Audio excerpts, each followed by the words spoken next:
Hello and welcome to ANC Decides, the show that gives you up-to-the-minute reports, commentary and analysis building up to the ANC's December elective conference. I'm your host, Mfundo Mabalani. Now here's what's making headlines today. ANC veterans and stalwarts convene a consultative conference on the state of the organization. This comes after they turned down the NEC's offer to hold it alongside the policy conference.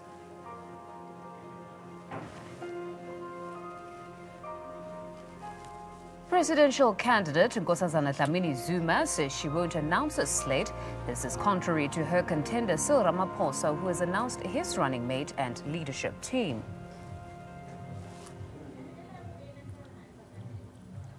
The deadline to conclude branch general meetings is around the corner. The ANC gave provinces until this weekend to conclude their nominations for the national conference in December.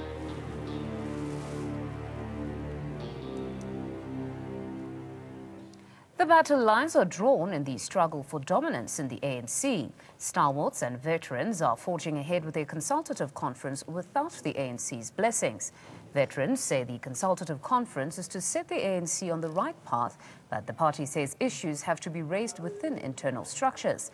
The inclusion of civil society groups that do not carry the mandate of ANC branches also raises eyebrows about whose interests are being represented at the conference.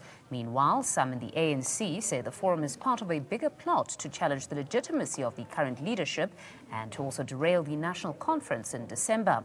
It now remains to be seen if ANC branches will embrace resolutions of what seems to be a parallel structure. Organizations cannot exist outside of people who support them.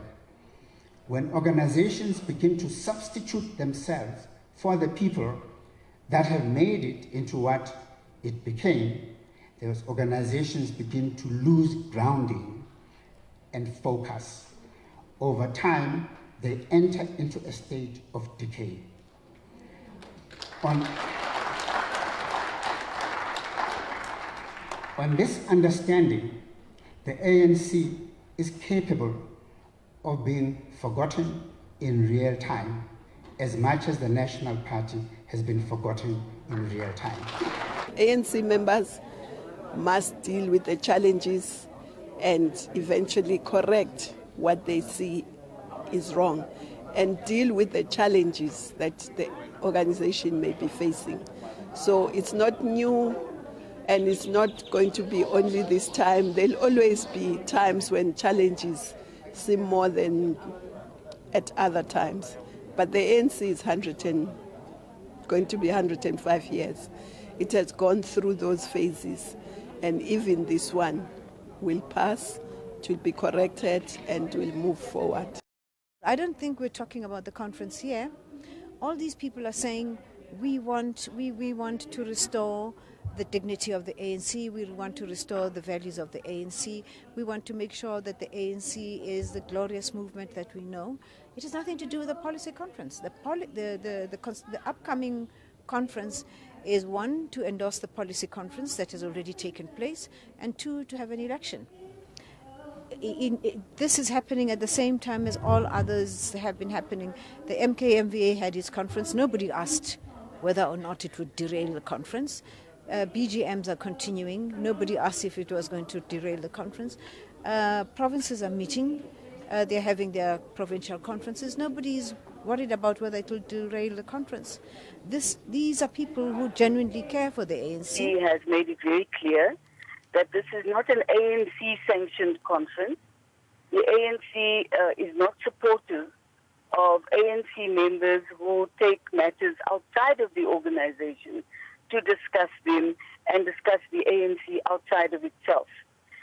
ANC branches or individuals who are attending would certainly not be attending on any mandate given to them by the ANC itself, but it must be made very, very clear that this is not an ANC-sanctioned meeting, and we wish that they understand that whatever decisions they make, they are not making on behalf of our organization, because those are decisions we're making outside of the structures of the ANC. There are some countries, for their own global policies and interests, that do look at some leaders in Africa as their enemy, and I'm one of those. If they want to undermine a country, they use the citizens of those countries. In other words, they buy them, they recruit them, they use them to undertake their own.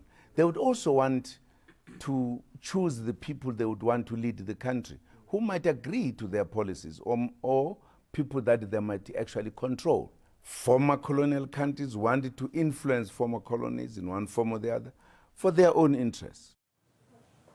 We now cross over to our reporter Lemogang Foke, who's out in Mpumalanga. Lemogang, a warm welcome today. Now, it's all about the consultative conference today, but what is the position of the Women's League in Mpumalanga, as well as Dr. Dlamini Zuma, who's out in Mpumalanga as well? A very good afternoon to you, Mfundo, and thank you very much indeed. With the first day of the consultative conference taking place from today, we did manage to get some reactions from the people here in the province, specifically the Women's League in the province, the leaders of the Women's League, and the sentiment that is coming out of this province with regards to that consultative conference is that, it raises quite a number of questions around the real agenda of the consultative conference, also saying that the fact that they do not involve the ANC structures that are currently in place raises quite a number of questions, and therefore it seems as if it could be an act of undermining the ANC leadership. We also spoke to Nkosazana Dlamini Zuma, and on this issue of the agenda of the consultative conference, she did say that the ANC is 105 years old. It has been through a number of challenges and, of course, has been able to self-correct. And, the question of whether the ANC cannot self-correct, apart from having that kind of intervention from the stalwarts, can be disregarded in this instance, given that, it's an old organization which has managed to sort of, build its way throughout the years, and also something that was added by Batabile Dlamini, the president of the ANC Women's League, also, sharing the same sentiments and saying that, 105 years later, it shouldn't be a question of whether the ANC can self-correct or cannot self-correct, given that, it has come a long way, and also saying that, it is an indication of groupings within the ANC not able to use the correct ANC structures and continue to undermine the leadership of the ANC. No, thank you very much, Lemu, for that report. Now, today in studio, we're joined by political analyst Professor Sipho Siepe, as well as Papano Pasha, and via Skype, we're joined by Professor Andre Duvenage. Panel, welcome to all of you. Thank you for inviting us. Now, Professor, perhaps to start with you. It's said that the consultative conference was called for because at least the veterans wanted to confront the crisis within the party. First question, is there a crisis within the ANC? Yes, there is a crisis, but that crisis has been an ongoing crisis where there have been divisions that started as far back as 2007. And some of the people who are responsible for that crisis are the very ones who are actually meeting there. These are people who had not come to terms with the fact that they are no longer in charge. Some of them suffer from a political hangover of that defeat and have continued to try to undermine the leadership that was elected since then. So that's why you see among them the Dalai Lama of that grouping is Thabo Mbeki. You see him in the front seat. So we must not try to glorify this group. And also the ANC itself has actually come out clearly. It says this grouping, despite the fact that it claims to be stalwarts, has no blessing. And thirdly, this is the same grouping that was invited by the ANC to say, come, if you want to assist this organization, come to the policy conference, because people are affected by the policies that the ANC is going to come up with, and they chose not to be part of that. So you can see the lack of honesty in terms of their posture. But the other point that they were told is that you need to also acknowledge that if there is a crisis in the ANC, it's because of the people who came before, because things don't just happen. They happen because some people did not do what they were supposed to do. Okay. And most importantly, they were told that the ANC has structures. Go to the structures, influence the structures, and they chose not to do so because they see themselves as holier than thou. So I do think that there is a tendency here to undermine the current leadership. If you are really serious and you are a former leader of the organization, you would actually engage the leadership of the ANC and say, let's have a discussion and let's engage. And they have failed to do that. So your argument is that they have, or at least need to apportion blame to themselves. But Papano, can you define the crisis? Because here we're talking about a crisis we don't know. Is it factions? Is it corruption? What is the crisis that befalls the ANC right now? Look, I think the crisis is historical. And the crisis mainly speaks to a character of elitism. I mean, if you look at the grouping itself, it's senior leaders who've never consulted ordinary members of the ANC. But over and above that, if they speak of, a bigger crisis within the ANC and in South Africa, the first thing that I think should have come to their mind was consulting South Africans as well, ordinary South Africans, and the majority being black people whom vote for the ANC. But if you look at the ANC, and the crisis that I tend to speak about.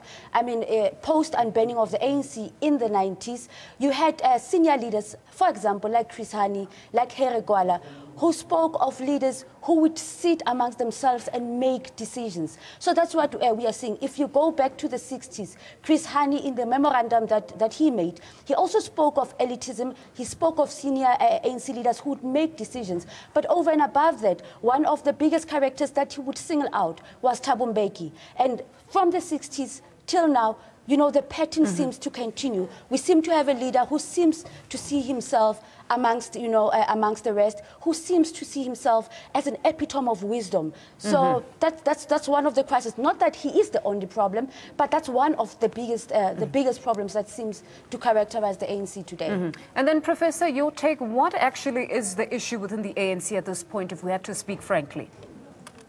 Well, Mufondou, there's a number of issues. We can start with governance and organizational structures.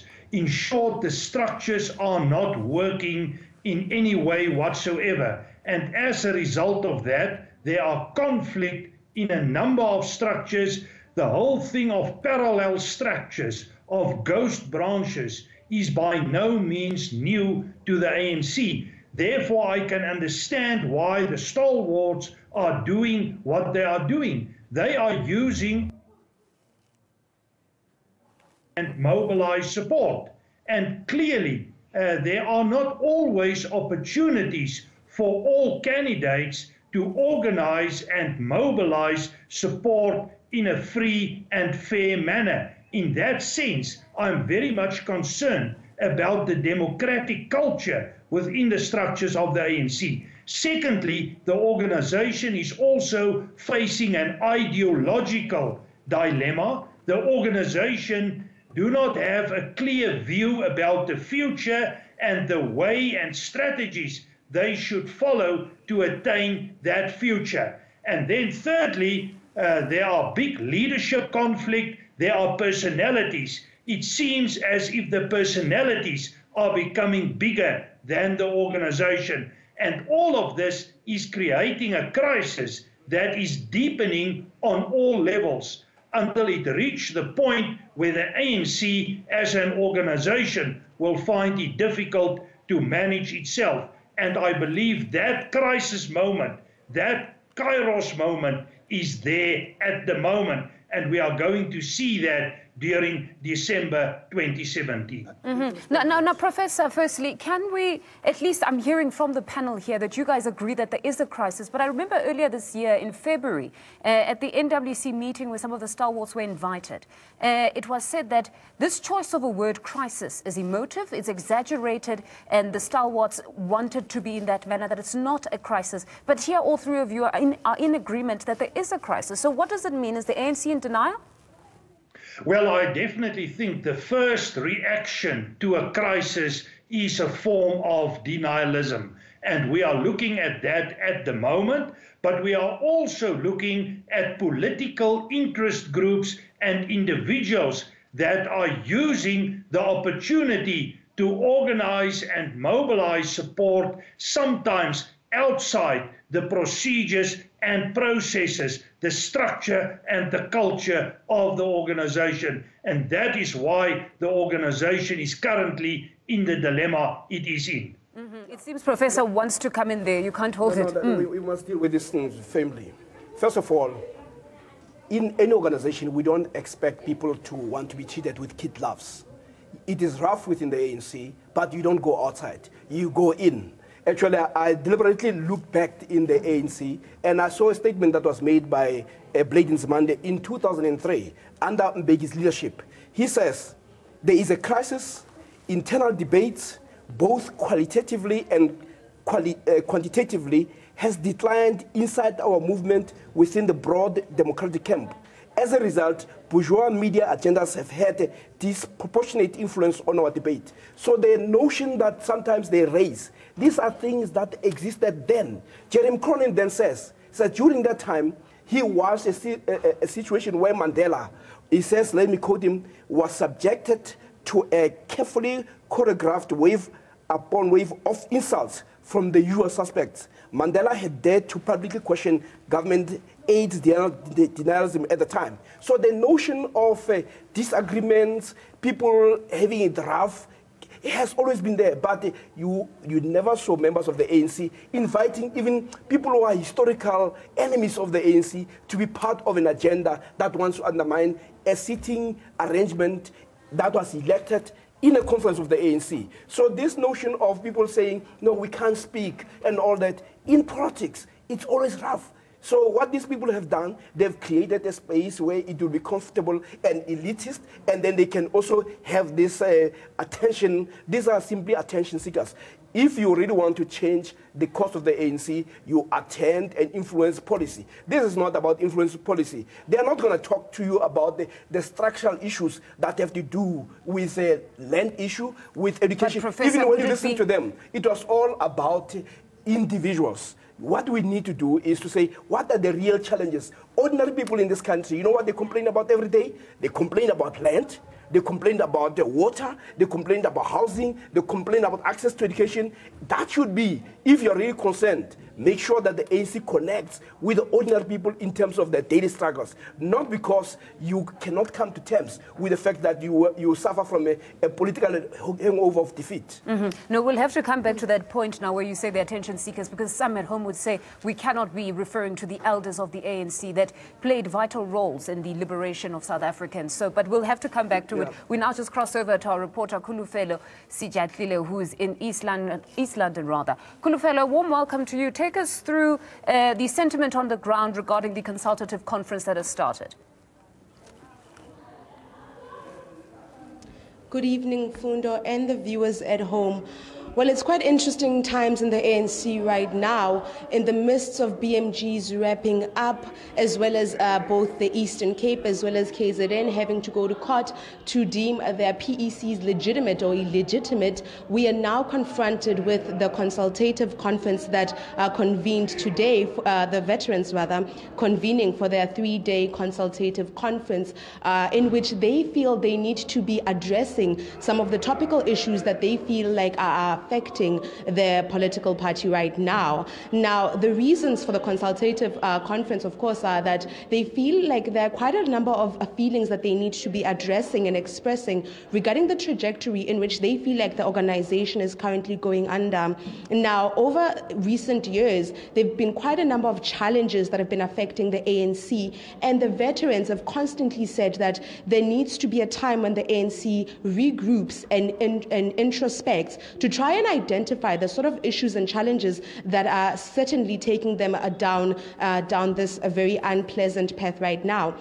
Now, the sentiments that we're getting from the ground, from the officials within the ANC, are that while they appreciate the contribution and the efforts of the veterans, they also do believe that the ANC leadership does need to be given respect. And since they were elected, they need to be given and afforded the opportunity to self-correct. So with all the issues and challenges that they're currently facing, while it is vital for them to get some sort of wisdom and knowledge from the veterans, they do strongly believe that it is up to the ANC leadership right now to deal with those current issues that it's currently facing. No, We thanks do a lot, also know that, Kulufelo, for that. over the years.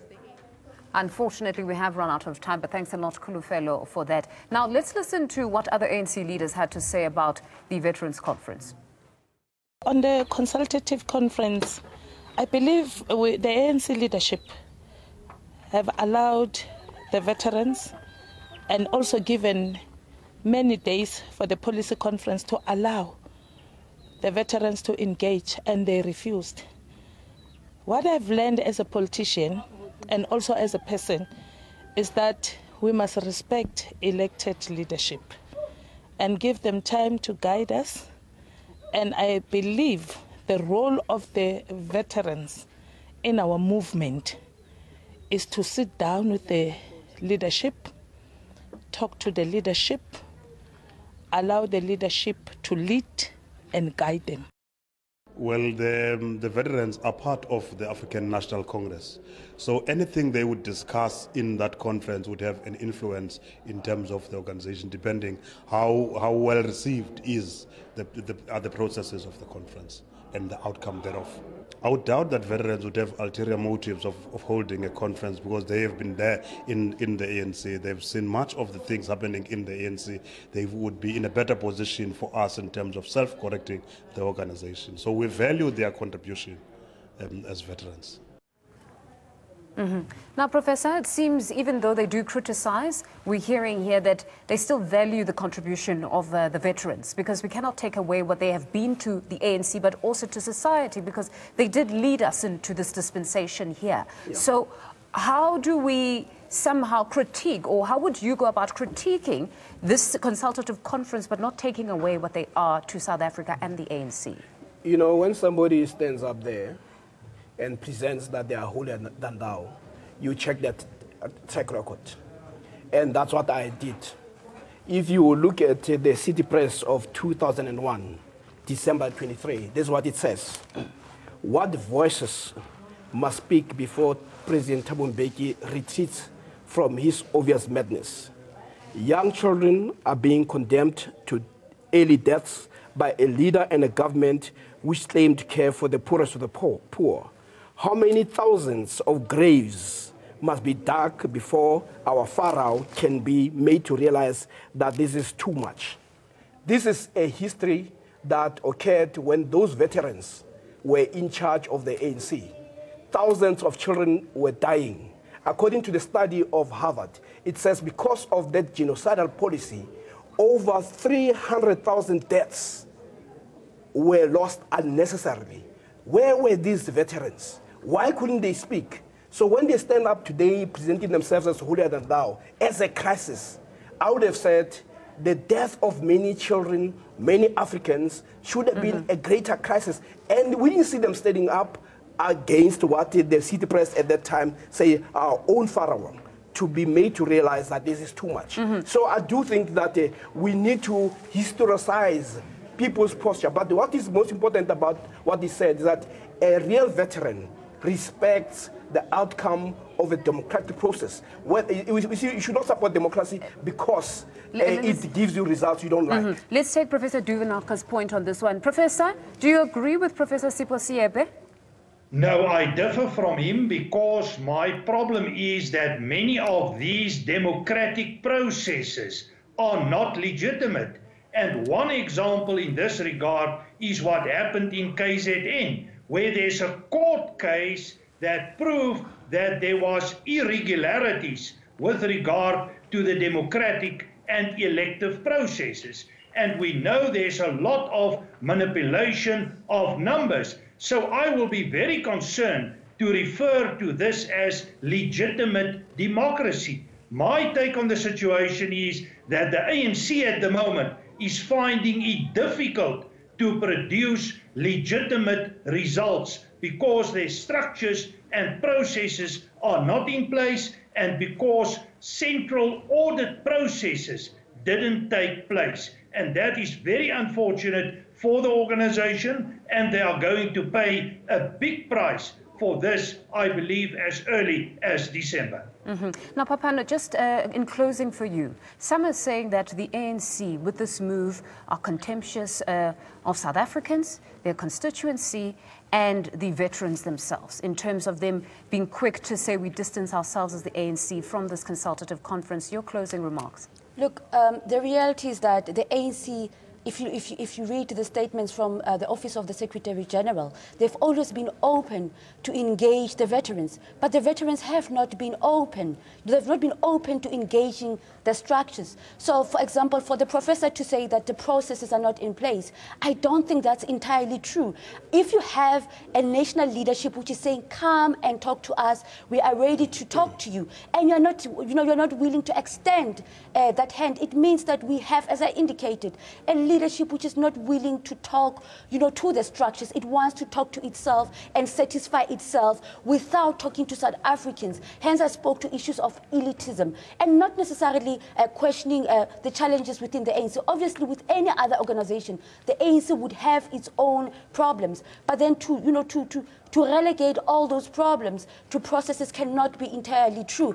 We respect veterans. I think all South Africans do acknowledge the role that veterans have played in the ANC, but understanding the constitution of the ANC, the ANC also speaks about, veterans in the ANC. So, whom are these veterans representing, themselves or the ANC? So I think going forward, these are some of the issues. An interesting take. I wish we actually had enough discuss. time to talk about the program itself, because they will be discussing organizational renewal and also the constitution, as well as electoral reforms. But throughout the week, I'm sure or the weekend, some of my colleagues will be unpacking the program there. But this week, we asked ANC branch members, will the mining charter enable the sharing of South Africa's mineral wealth?